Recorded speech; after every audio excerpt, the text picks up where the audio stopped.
সরহন এবং অবশেষে কপিল মুনির আশ্রমে তার পিতৃপুরুষের অস্থি ভস্যকে পবিত্র বিষ্ণুপদীর পাবনী জলের স্পর্শে সাপ মুক্ত করলেন।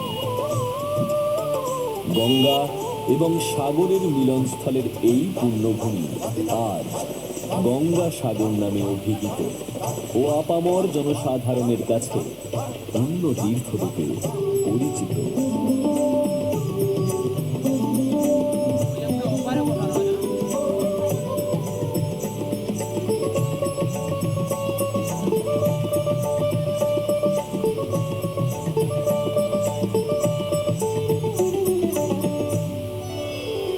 Oh